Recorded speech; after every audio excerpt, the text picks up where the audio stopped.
Welcome to the HCI family of podcasts. We're your source for personal, professional, and organizational growth and development. We share our own original research, explore industry trends, and interview executives and thought leaders from across the globe. Join us for practitioner-oriented content around all things leadership, HR, talent management, organizational development, and change management. Maximize your personal and organizational potential with the HCI family of podcasts.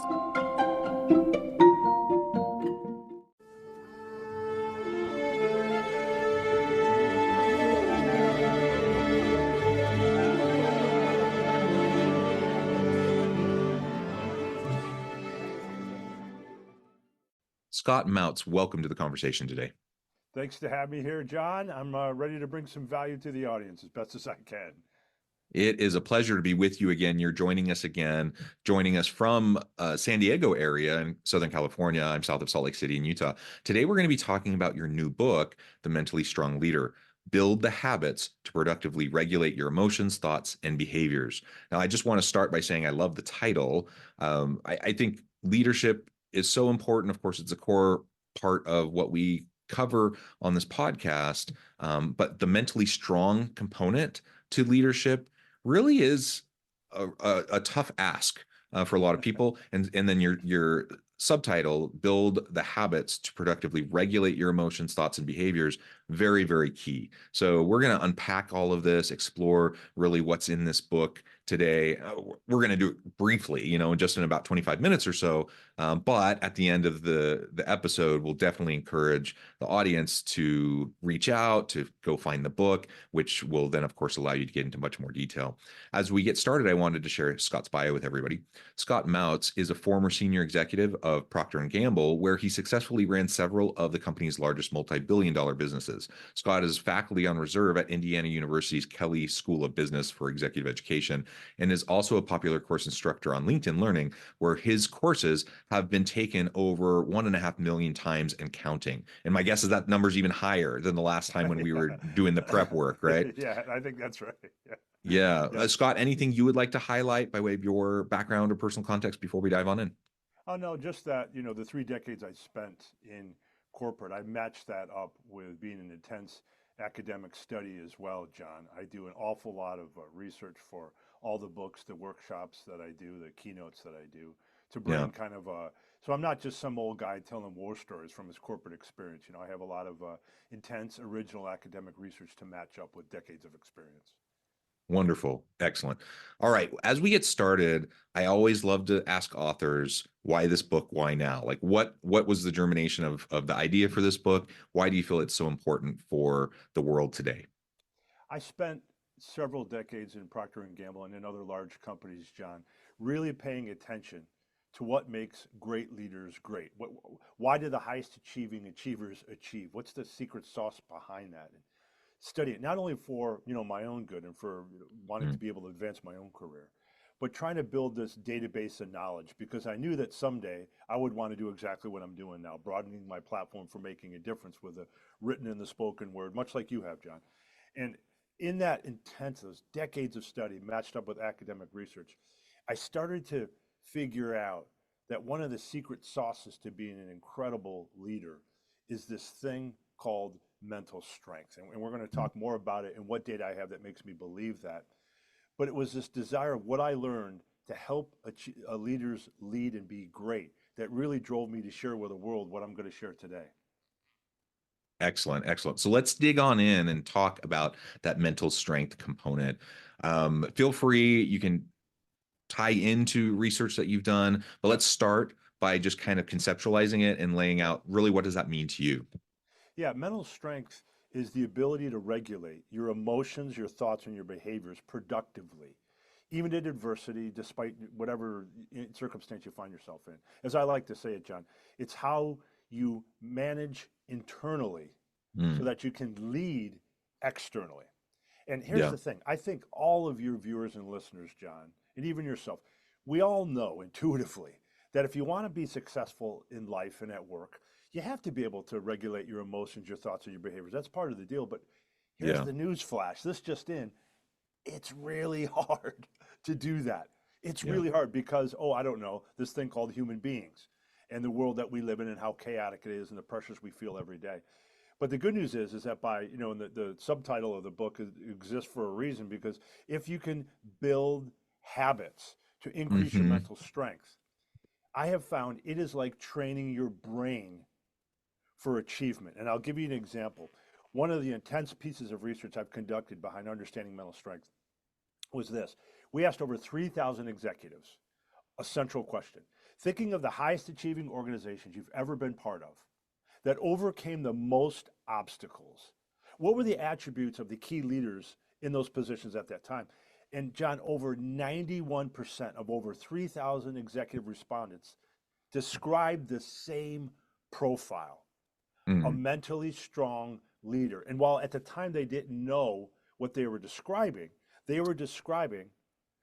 leaders that were flexing the 6 core mental muscles of mental strength, which are, they were describing leaders that had incredible fortitude, confidence, boldness, decision making, goal focus, the ability to stay focused on your goals and keep your organization focused on their goals, and messaging, the Mm. ability as a leader to exude positivity and positive messaging in the way you conduct yourself to the organization, and a quality of your presence and an integrity to your intent. You're sending all the right messages to the organization about how you lead. So we saw over and over again that the highest achieving organizations were led by people with mental strength, which is what leads me to conclude that mental strength is the leadership superpower of today, especially given the chaotic work world that we all have to deal with, John. Well, yeah, I mean, it's just so complex and messy. There's so much nuance. Everything's disrupted. Everything's changing constantly. The name of the game is agile, right? Everyone has to be able to pivot and adjust on a dime, it seems almost.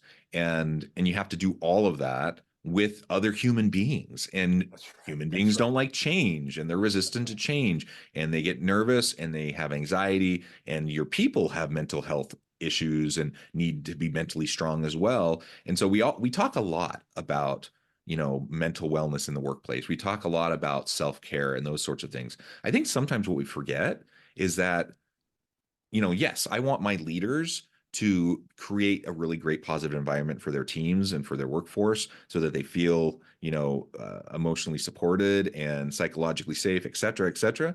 But our leaders are dealing with even more complexity. They need it too. Like, so if it's important for me to be able to be mentally strong, it's probably even more important for a leader who has the, I mean, it's not an overstatement to say the lives are in this leader's hand of all the people that work for him or her, because it's not literally life and death in terms of whether you die or live, but it is your livelihood. It is your ability to put food on the table for your family, to have shelter over your head. It is the opportunity to find meaning and purpose in your life through the work that you do.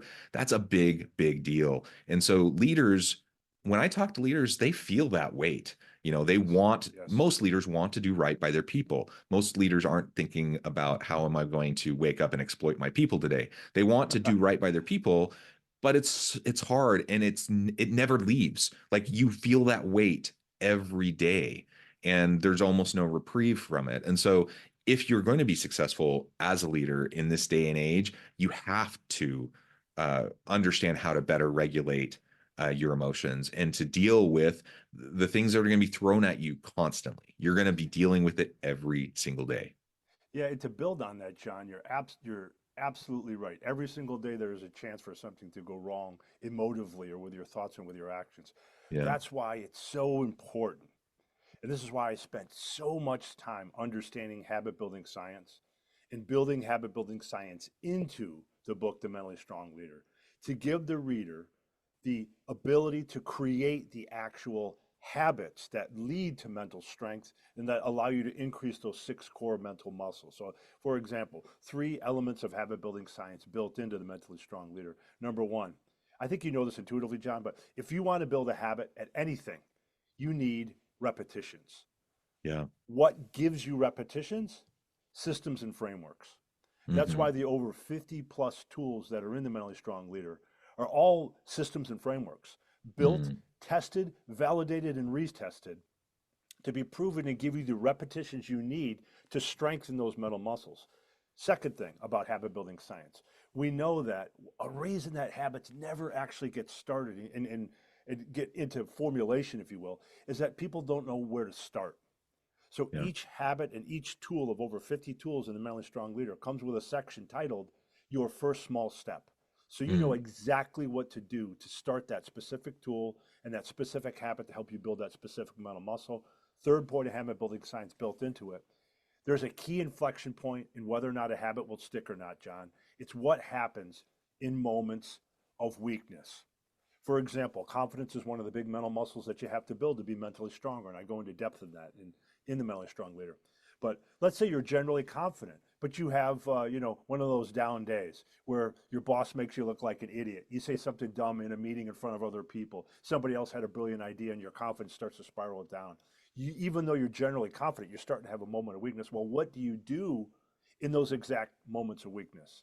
There's a section for every of the 50 tools in the book to help you figure out exactly what to do in those moments when things are kind of spiraling down on you. So it's about building the habits to be able to become mentally stronger, because you're right, John, we face this challenge every single day in trying to self-regulate ourselves. Yeah. And again, I believe in the goodness of people. Human beings Yes, are messy. We all have our yes, baggage. We're all yes. dealing with stuff. And so it's hard to get up every day and to be your best self with the people around you, even when that's your intention. But I do believe that that is most people's intention. And so then it's a matter of how can we show up for each other to support each other. Right. And like you said, the building those systems to develop the habits is going to be really important for a leader. But also think about how you doing that will provide a great model for your team. So, especially during the pandemic, like we talked about mental health and mental wellness in the workplace before the pandemic, but it got a real spotlight during the pandemic, because people recognized the anxiety and the stress that people were feeling because of pandemic issues and forces. And there was a heightened kind of expectation on leaders during that time to be, to show emotional intelligence, to show empathy and compassion for your people, to be supportive. And I think all of that's wonderful. Like I want leaders to do that. But how do you do that? It's a hard thing to do, and it has to start with modeling it with yourself. If you Yes. can't do it yourself, you're not going to really be able to support your team to be able to do it as well. So one of the byproducts, I think, of what you're describing in your book is not only is it going to be super beneficial to the leader who's learning about these systems to develop the habits to become more mentally strong, but your people notice. They see you and they see how you respond to challenges. They see how you interact with them. And as you grow, you give them permission to grow as well. And you show them a model of how to do that. That's right. It's as much about self-leadership too, John. And you also see that change in yourself. I debated for the longest time in the title, The Mentally Strong Leader. I didn't want people to take away it's only for leaders in an organizational setting. Yeah. Yeah. It's also for self-leadership and Yeah. how much stronger we feel about ourselves at life, at work, of course, but also in life when we know we're controlling our emotions in a good way. And I'm not talking about not having emotions. That old adage of check your emotions at the door is baloney. It never works. It's about how to Yeah. control those emotions productively and your thoughts and your behaviors. And that's one of the reasons why I'm so drawn to this concept of mental strength and trying to bring it to folks on how exactly to become mentally stronger. Yeah, awesome. And I think I'm just doing some self-reflection here as we're Yeah, yeah, talking. And, I think overall, I do a generally good job. I think a lot of people describe me as fairly even keel, someone yeah. who can deal with difficult issues in a productive way, etc. But there definitely are things that trigger me. We all have those things, right? Yes. And there are certain things because of my own background, my own baggage, all the stuff we won't go into. But there's certain things that if they happen a certain way, if I'm not aware of what's going on, those emotions are visceral and they're real and they're immediate. And my reaction in the moment, unless I'm aware of what's happening, is usually not positive. Like it's usually me overreacting to someone who is well intentioned, who just stumbled into something that is related to baggage that I have, that I'm now projecting something onto them. So like, as I reflect on myself, I'm like, okay, like I know some of these things that have happened over time that have shown up in ways that aren't productive. I know that those things happen. So why do they happen? How can I choose to respond to those emotions as they're happening? It doesn't mean I ignore them. I don't put my head in the sand. I don't pretend. I'm not, it's not Pollyanna-ish, and I'm not just pretending like everything is great when it's not. But That's right. it's recognizing and meeting people where they're at and where you're at in a much more productive way if you have those regulation tools, the emotional regulation tools at the top of your, the tip of your brain, in your hands when those issues arise, so that hopefully the next time I get triggered that way, I can take a few deep breaths, I can step back, I can remember the person that's standing in front of me, that they're probably not trying to like dagger me in the heart and twist it. And I can be much more productive, and we can have a good dialogue around whatever the issue might be, right? That's right, John. In that journey that you speak of, there, like nobody, no one would ever expect you, John, to be able to control all your emotions, all your thoughts, all your behaviors all the time. You don't have to work on all six of those core mental muscles to still be mentally strong. The opposite of mentally strong is not mentally weak. We all Yeah. start with a baseline of mental strength. It's just about knowing which muscle to work on at which time. Just like when you go to the gym, you don't go to the gym every day, all the time to work on every muscle, right? Maybe Wednesday is back day, Thursday is leg day, Friday is arm day. And with the mentally strong leader, the good news is readers can take a mental strength self-assessment. It's 50 Mm. questions that have been validated time and time and time again over years, perfected, so that it can identify what your overall mental strength score is. Then you also get your own score by mental muscle. So how do you score on fortitude, confidence, boldness, decision making, goal focus, and your ability to message positively to others, to those around you? How do you score on those? Then, knowing that, you can put together your own customized mental strength training program. So this Mm. journey and the challenge you were speaking of, John, that you face every single day, it doesn't mean you have to be mentally strong to all people all the time with every muscle. You can build your customized mental strength training program and work on the muscles as you need to over time, as long as you stay in the gym and keep working. Because if you don't go back to the gym ever, you get flabby, right? So you just have to keep working at it over time at your pace. Yeah. And in my experience, people are pretty generous and forgiving towards Yes, people they see that are making an effort. Like, we all yes, know we're all human, we all have our stuff. And if you respond in a way that, is in the moment, that probably isn't productive as it could be, just own it. Like, show a little bit of vulnerability, own it, apologize, try to make it right, and move on, right? And people will appreciate that, and they'll, in my experience, most people will show you generosity as you're going through that process. yes. That's exactly right. I go back to the point again. It's so important for all your listeners to remember the opposite of mentally strong is not mentally weak. We all have a baseline to work from. You just have to have a customized program that's right for you specifically, knowing what you need to work on. And people will be forgiving and work with you along the way, especially if they know that you're trying and that you have a plan to get better and mentally stronger. Yeah, yeah. Maybe in some of the time remaining, we can dig into a couple or a few of the specific habits, Sure, and the mechanisms and structures that sure. you Yeah. talk about in the book. Any that you would like to highlight that you think are just like really powerful, that would be a great example for the audience?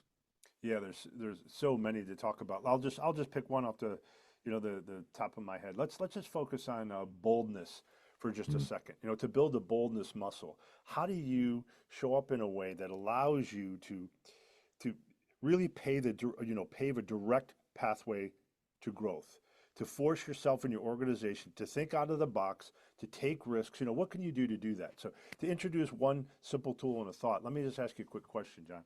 Have you ever been to the casino before? A casino where you bet and stuff. I mean, I have been in them. I've never Yeah, really gambled, but yeah, like in Vegas, you walk through to go to the hotel or whatever. sure. Yeah. So I had a casino client once Mm. who brought me in for a leadership session that I did for them, leadership workshop and keynote. And they were telling me over dinner about an interesting throughput problem that they were having on the casino floor. Mm. Meaning that the ratio of people that were standing around and watching a game, this one particular game, to the ratio of people that were stepping up and betting their money on the game was way out of whack. So it was Uh-huh. causing an unproductive jam on the floor. Now, Mm. would you hazard a guess at what game that might be? If you don't, if you're not in a casino a lot, you might not know. But if you had to take a guess, do you have any guess at what that game might be? Like in the movies, it's craps. Like you see people around the table, right? And in life, it's craps too that I'm talking about. Excellent guess, excellent guess, John. For those of you that don't know what craps is, it's a game that's in a table. It's kind of sunken. You roll dice. It's a game of chance with dice. And if you look at the felt table, if you've never seen a craps table, go Google it. Craps table. It is overwhelmingly complicated. It is intimidating if you don't know how to play the game. So Vegas found that people weren't stepping up and literally rolling the dice and risking their money. Meanwhile, back at the office, people won't step up and roll the dice either. They won't take smart risks at Mm. work and be bold if they don't understand the rules of risk taking.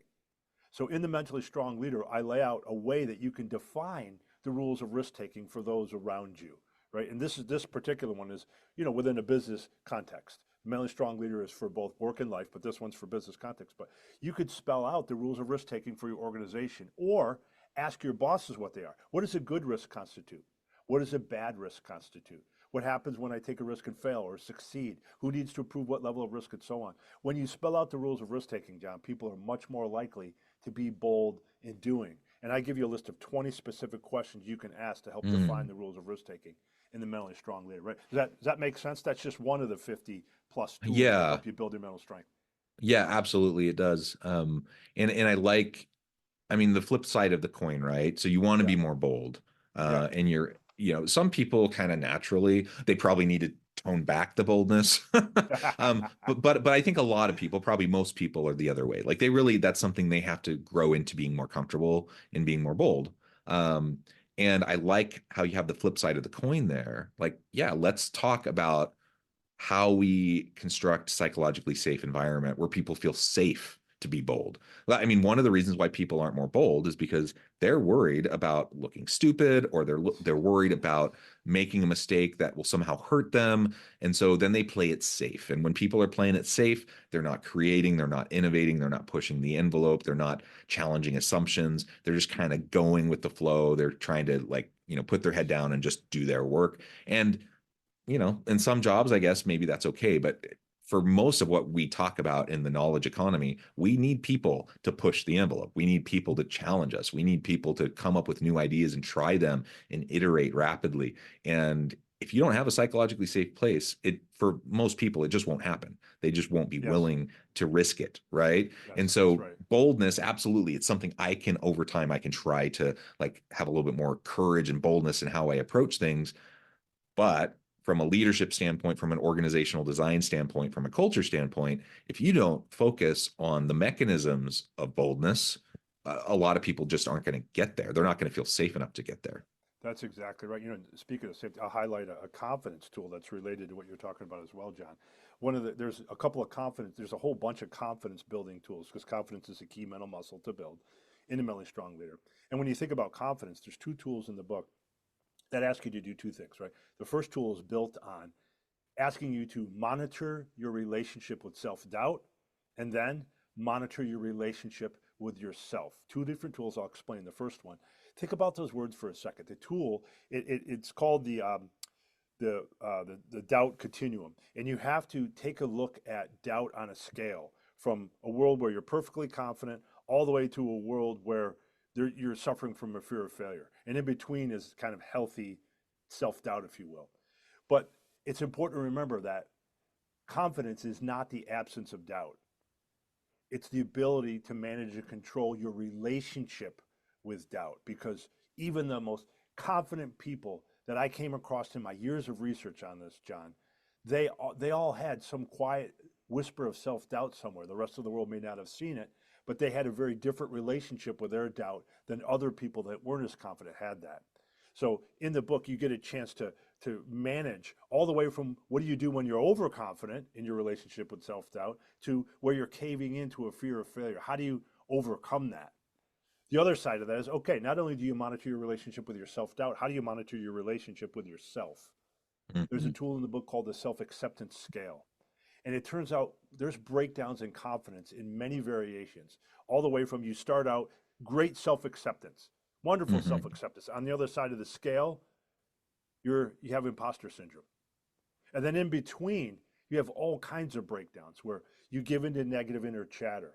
You start chasing approval instead of authenticity. You're constantly comparing to others, something I still work on today, and I teach this stuff. You get caught up in, and this is perfect because the words are on your sweatshirt, you get caught up in, I'm not enough. And guess what? I'd like to read your sweatshirt to your audience so that they understand, folks, you are enough. You don't have to take on everything by yourself, by the way. And the tool goes through the range of ways that we can, in that relationship with ourselves, we drift farther and farther away from self-acceptance. And it can get as bad as imposter syndrome, where we won't accept what we've accomplished in our life. And then it gives you solves for each one of those steps along the way, whether you're seeking approval too much, comparing to others too much, beating yourself up over and over with negative inner chatter, whether you won't accept that you're enough or that you just feel like an imposter. There's tools for all of that to help you increase your confidence and thus your mental strength. Yeah, awesome. There's so much here. And we've only really scratched the surface, but that's why it's important for everyone to go check out the book. Before we wrap things up for today, I wanted to give you a chance to share with the audience how they can connect with you, find out more about your work, where they can find your book, and then give us the final word on the topic for today. Yeah, thanks so much. You can go to scottmautz.com, SCOTTMAUTZ.com. To find out about, find the book, to learn about my keynotes, my workshops, all the things that I do related to the Mentally Strong Leader. And also I put together a gift for your listeners and viewers today, John. If they go to scottmautz.com/mentally-strong-gift, they can get a 60-page free download that allows them to take that mental strength self-assessment I was talking about to discern their overall mental strength and score by mental muscle. As well, it provides questions that help you and prompts that help you get the most out of the book, The Mentally Strong Leader. So scottmautz.com/mentally-strong-gift. You'll get that free 60-page PDF. And in terms of last, parting message, I would just encourage people to remember that the opposite of mentally strong is not mentally weak. We all have a baseline to build from. You absolutely can do that. You can start doing the things that will build your mental muscles, which we have shown correlates precisely to achievement. It's the leadership superpower of our times and self-leadership superpower of our times. Awesome. Scott, thank you so much. It's just been a real pleasure. I encourage the audience to reach out, get connected, find out more about what Scott can do for you. Check out the book. And as always, I hope everyone can stay healthy and safe, that you can find meaning and purpose at work each and every day. And I hope you all have a great week.